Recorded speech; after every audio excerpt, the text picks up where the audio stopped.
நண்பர்களுக்கு வணக்கம். இந்த வீடியோவில் 2 முக்கியமான விஷயத்த நம்ம பார்க்க போறோம்.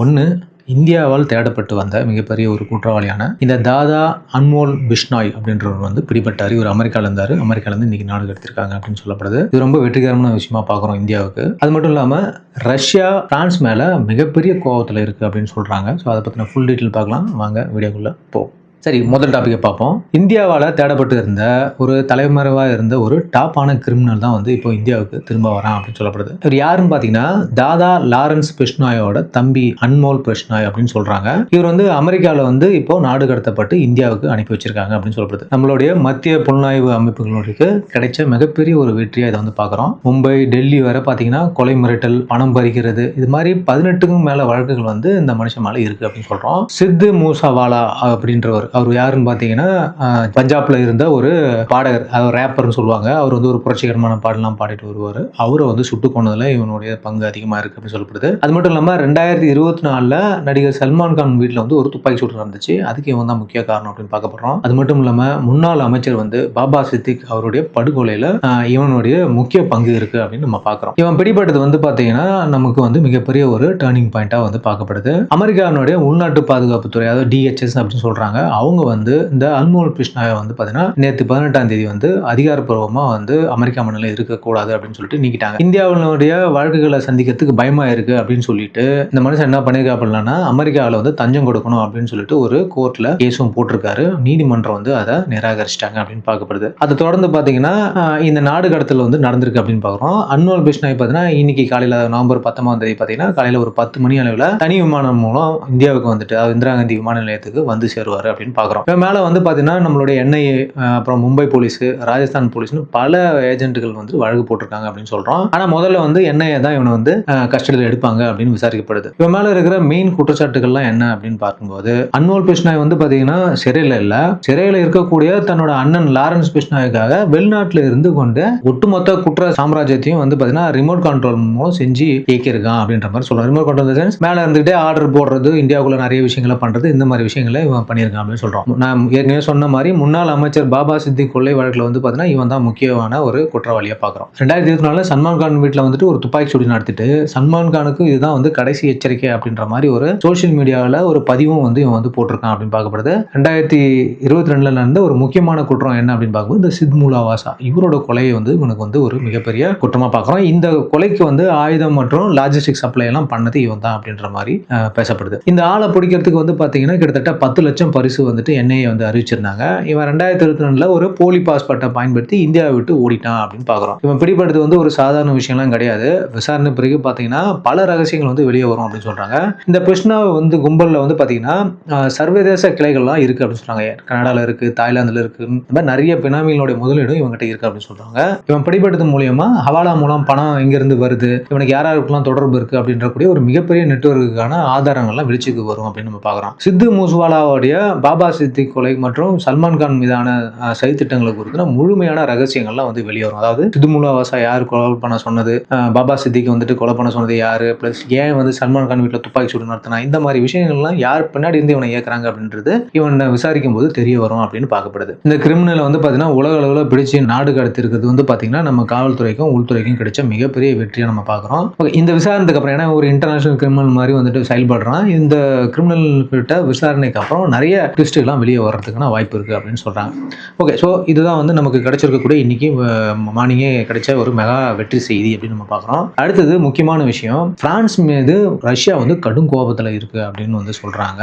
நேற்று ஒரு மோசமான ஒரு செயலை வந்து பிரான்ஸ் வந்து ரஷ்யா எகென்ஸ்டாக பண்ணியிருக்கு அப்படின்னு சொல்லப்படுது. ரஷ்யாவை தாக்குதல்லாம் எதுவும் நடத்தலை, ஆனால் அதுக்கு மாறா தாக்குதல் நடத்துறதுக்கான பெரிய உதவியை பண்ணியிருக்காங்க அப்படின்னு சொல்கிறோம். அதை பற்றி ஃபுல்லும் பார்க்கலாம். பிரான்ஸும் உக்ரைனும் போட்ட ஒரு மெகா ராணுவ ஒப்பந்தம் அதை பற்றி நம்ம பார்க்க போகிறோம். உக்ரைன் நாட்டோட அதிபர் விளாடிமிர் ஜெலன்ஸ்கி வந்து பார்த்தீங்கன்னா கொஞ்சம் ஹாப்பியாக இருக்காரு இன்னைக்கு. அவர் பிரான்ஸ் நாட்டு அதிபர் இமானுவேல் மேக்ரான் முன்னிலையில் வந்து பார்த்தீங்கன்னா பிரான்ஸோட ரஃபேல் F4 அப்படின்ற ஒரு போர் விமானத்தை வந்து வாங்க ஒப்பந்தம் போட்டிருக்காருன்னு சொல்லப்படுது. மொத்தம் கிட்டத்தட்ட பார்த்தீங்கன்னா 100 இந்த F4 லேட்டஸ்ட் போர் ஜெட்டுகளை வந்துட்டு வாங்குறாங்க. இந்த ஜெட்டுகள் வந்து பார்த்தீங்கன்னா ஐரோப்பாவிலேயே ரொம்பவே வந்து லேட்டஸ்ட் மற்றும் டெக்னாலஜியில் டாப்ல இருக்கிறது நமக்கு எல்லாமே தெரியும். ஏன்னா நம்ம இதுவுமே வச்சுட்டு இருக்கோம். நம்ம கிட்ட இருக்கிறது வந்து ரஃபேல் F3R அப்படின்னு சொல்லுது. இது எதுக்காக அப்படின்னா இந்தியா ஸ்பெசிஃபிக் நமக்கு என்ன மாதிரியான தேவைகள் இருக்கோ, நம்மளுடைய ஹிமாலயன்ஸுக்கு எப்படி அதை யூஸ் பண்ணணும், என்ன மாதிரி மாதிரி வெப்பன் சிஸ்டம். அது வந்து F4 கிடையாது, F3R. இது வந்து பார்த்தீங்கன்னா F4. அதாவது F4ன்றது F3Rோட நெக்ஸ்ட் ஜென்ரேஷன் ஃபைட்டர் ஜெட்னு சொல்றாங்க. இதுல பார்த்தீங்கன்னா அட்வான்ஸ்டு சென்சார்ஸ் இருக்கு, எலக்ட்ரானிக்ஸ் மற்றும் புது ஆயுதங்கள்லாம் வந்து பார்த்தீங்கன்னா ஈஸியாக ஃபிக்ஸ் பண்ண முடியும் அப்படின்னு சொல்றாங்க. இது பிரான்ஸோட லேட்டஸ்ட் அண்ட் அப்கிரேடட் மாடல் அப்படின்னு நம்ம சொல்றோம். போர் ஆரம்பிச்சதுக்கு பிறகு பார்த்தீங்கன்னா உக்ரைனுக்கு கிடைச்ச மிகப்பெரிய ஒரு ஏர்ஃபோர்ஸ் ஒப்பந்தம் இதுதான் அப்படின்னு சொல்றோம். இதன் மூலம் பார்த்தீங்கன்னா உக்ரைனோட விமானப்படை வந்து ஒரு அடுத்த லெவலுக்கு போகக்கூடிய வாய்ப்பு இருக்கு அப்படின்னு சொல்லப்படுது. ஜெலன்ஸ்கி வந்து பார்த்தீங்கன்னா வெறும் ஃபைட்டர் ஜெட் மட்டும் வாங்கல, சக்தி வாய்ந்த ரேடார்களும் வாங்குறாரு அப்படின்னு சொல்லப்படுது. மேலும் பார்த்தீங்கன்னா ஒரு 8 SAMP-T ஏர் டிஃபென்ஸ் சிஸ்டம் வாங்குறாரு. ஒவ்வொரு செட்லையும் பார்த்தீங்கன்னா 6 லான்ச்சர்ஸ் இருக்கக்கூடியது, ஏவுகணை லான்ச்சர்ஸ் இருக்கக்கூடியது அப்படின்னு பார்க்கும்போது இது வந்து பார்த்தீங்கன்னா ஒரு ஏர் ஷீல்டு மாதிரி இப்போதைக்கு உக்ரைனுக்கு வேலை செய்யும் அப்படின்னு சொல்றோம். அது போக வந்து பார்த்தீங்கன்னா நிறைய மிசைல்ஸ் வாங்குறாங்க, அப்புறம் வந்து லேசர் கைடட் பாம்ஸ் வாங்குறாங்க. இந்த மாதிரி விஷயங்கள்லாம் வந்துட்டு பிரான்ஸ் கிட்ட இருந்து ஜெலன்ஸ்கி வந்துட்டு வாங்கியிருக்காரு அப்படின்னு பார்க்குறோம். ரஷ்யா வந்து பார்த்தீங்கன்னா மிகப்பெரிய கடுப்பாக இருக்கு இதில் அப்படின்னு சொல்றோம். ஏன் அப்படின்னா F-16 வந்துட்டு அமெரிக்காட்ட இருந்து ஜெலன்ஸ்கி கேட்டுட்டு இருந்தாரு, ஆனால் அமெரிக்கா இப்போ வரைக்கும் தரல, நட்பு நாடுகளும் இது வரைக்கும் தரல. ஆனால் F-16க்கு ஈக்குவலான ஒரு ஃபைட்டர் ஜெட் தான் வந்து பார்த்தீங்கன்னா இந்த ரஃபேல். அது ரஃபேல் F4ன்றது வந்து லேட்டஸ்ட் மாடல். ஸோ இது கிடைக்கிறது மூலியமா ஏர் சுப்பீரியாரிட்டிக்கு ஓரளவுக்கு வந்து ஜெலன்ஸ்கிக்கு வாய்ப்பு இருக்கு அப்படின்னு நம்ம பார்க்க போறோம். ரஷ்யா மிகப்பெரிய பவராக இருந்தாலும் இந்த ரஃபேல் F4 வந்து ஒரு கேம் சேஞ்சராக இருக்கிறதுக்கான வாய்ப்பு இருக்கு அப்படின்னு பார்க்கப்படுது. ஆனால் அது எவ்வளோ நாள் அவங்க கையில் கிடைக்கும்ன்றது நமக்கு சரி வர தெரிய வரல. அதை பொறுத்து தான் இந்த வாரோட சினாரியோ மாறும் அப்படின்னு நம்ம பார்க்குறோம். இந்த டீலை அறிவிச்ச சில மணி நேரத்தில் பார்த்தீங்கன்னா ரஷ்ய அதிபர் மாளிகையிலேருந்து, கிரெம்ளின்லேருந்து ஒரு செம கோபமான பதில் வந்து கொடுத்துருக்காங்க. பிரான்ஸ் வந்து அமைதிக்கு பதிலாக இந்த போரை வந்து இன்னும் ஊக்குவிக்குது அப்படின்னு சொல்றாங்க. அதாவது கான்ஃபிளிக்ட்டுக்கு ஃபியூலை வந்து ஊத்துற மாதிரி இருக்கு அப்படின்ற மாதிரி ரஷ்யா குற்றச்சாட்டு இருக்கு. துரதிர்ஷ்டவசமா பார்த்தீங்கன்னா பிரான்ஸ் எந்த வகையிலும் வந்து அமைதிக்கு உதவல அப்படின்ற மாதிரி தெரிவிச்சிருக்காங்க. உக்ரைனுக்கு இந்த விமானத்தை கொடுத்தாலும் சரி, அது போர்க்காலத்தில் எந்த ஒரு சூழ்நிலையும் மாற்றாது அப்படின்ற மாதிரி ரஷ்யா தெளிவாக சொல்லியிருக்கு. வெஸ்ட் நாடுங்க வந்து பார்த்தீங்கன்னா ராணுவ உதவிகள் போர் வியூகத்தை வந்துட்டு மாற்றும் அப்படின்ற மாதிரி நினைக்கிறாங்க. ஆனால் கண்டிப்பாக மாற்ற வாய்ப்பு இல்லை, நீங்கள் வேணா ட்ரை பண்ணி பாருங்கன்னு சொல்லிட்டு ரஷ்யா வந்து ஒரு சவாலும் எடுத்திருக்கு. ரஷ்யா தன்னோட பதிலில் ரொம்ப உறுதியாக இருந்தாலும் இந்த 100 ரஃபேல் ஜெட்டுன்றது வந்து பார்த்தீங்கன்னா ஏர்ஃபோர்ஸுக்கு எவ்வளோ பெரிய பூஸ்டாக இருக்கும் அப்படின்றது வந்து ரஷ்யாவுக்கு நல்லா தெரியும். ஆனால் தான் ரஷ்யா ரொம்ப கடுப்பாக இருக்கு. இந்த டீல் வந்து பார்த்தீங்கன்னா உக்ரைனுடைய போர் போக்கை வந்து மாற்றுறதுக்கான ஒரு சில வாய்ப்பு இருக்கு அப்படின்னு நம்ம பார்க்குறோம். ஸோ இப்போ வந்து பார்த்தீங்கன்னா உக்ரைன் ரஷ்யா போரில் பொக்கோஷ் நகரம் வந்துட்டு ரஷ்யா பிடிக்கிற ஒரு தருணத்தில் வந்திருக்கு. இந்த கோஸ்ட் ரைடர் நான் ஏற்கனவே ஒரு வீடியோ போட்டிருந்தேன், அந்த வீடியோ பார்த்தீங்கன்னா தெரிஞ்சிருக்கோம். அவங்க வந்து ஒரு முக்கியமான ஒரு வழியாக இருந்தாங்க இந்த பொக்கோஷ் நகரம் வந்துட்டு இப்போ ரஷ்யா பிடிக்க போகிறதுனால. ஸோ ஆல்மோஸ்ட் வந்து பார்த்தீங்கன்னா ரஷ்யா கிட்ட இருக்கக்கூடிய Su-30 MK Su-57 வந்துட்டு ரஷ்யா இப்போ போரில் யூஸ் பண்ணுறாங்க. எப்படி யூஸ் பண்ணுறாங்க அப்படின்னா, அதாவது ஏர் டிஃபென்ஸ் சிஸ்டம்க்கு கிட்ட வந்து போகிற மாதிரிலாம் அவங்க யூஸ் பண்ணல, தூரத்திலிருந்து ஏவுகணை மூலியமாக தாக்கி உக்ரைனோட இலக்குகளை அழிக்கிறாங்க அப்படின்னு தான் பார்க்கப்படுது. இந்த ரஃபேல் F4 வந்ததுக்கு அப்புறம் தான் ஏர் டு ஏர் காம்பேக்ட் நடக்கிறதுக்கூடான வாய்ப்புகள் இருக்கு அப்படின்னு சொல்றோம். டாக் ஃபைட்ஸ், மிசைல் லான்ச் பண்ணிக்கிறது, இந்த மாதிரியான விஷயங்கள்லாம் நம்ம பார்க்குறோம். ஏன்னா இதுக்கு முன்னாடி உக்ரைன் கிட்ட ஒரு பலமான ஏர்ஃபோர்ஸ் இல்லை அப்படின்னு பார்க்கப்படுது. ஏன்னா அவங்க கிட்ட Su-27 மிக் இந்த மாதிரியான ஃபைட்டர் ஜெட்ஸ் தான் இருந்தது. லேட்டஸ்ட் ஃபைட்டர் ஜெட்ஸ் எதுவும் பெருசாக கிடையாது.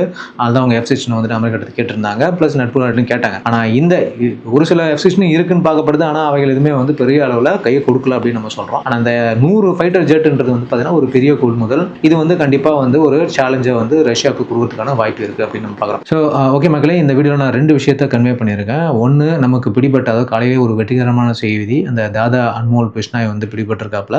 இந்தியாவுக்கு வந்து நேரம் ஹேண்ட் ஓவர் பண்ணுவாங்க, 10 மணிக்கு ஹேண்ட் ஓவர் பண்ணியிருப்பாங்க நான் நினைக்கிறேன். அதுக்கடுத்து வந்து பார்த்தீங்கன்னா ரஷ்யா ஏன் பிரான்ஸ் மேலே மிக கோபமாக இருக்கு, இந்த 100 ஜெட் டீல் வந்துட்டு ரஷ்யா உக்ரைன் வாரோட பாதியை மாற்றுமா அப்படின்றது போக தான் தெரிஞ்சுக்கிட்டோம். அடுத்த வீடியோவில் வந்து பார்த்தீங்கன்னா டர்க்கிக்கும் நமக்கும் இருக்கக்கூடிய பிரச்சனை, இது வந்து ஒரு பெரிய புதார பிரச்சனையாக வெடிக்க போகுதுன்னு நான் நினைக்கிறேன். அதை பற்றி நான் அடுத்த வீடியோவில் போடுறேன். கண்டிப்பாக வீடியோவை பாருங்கள். மீண்டும் சந்திப்போம். தேங்க்யூ, பாய், ஜெய்ஹிந்த்.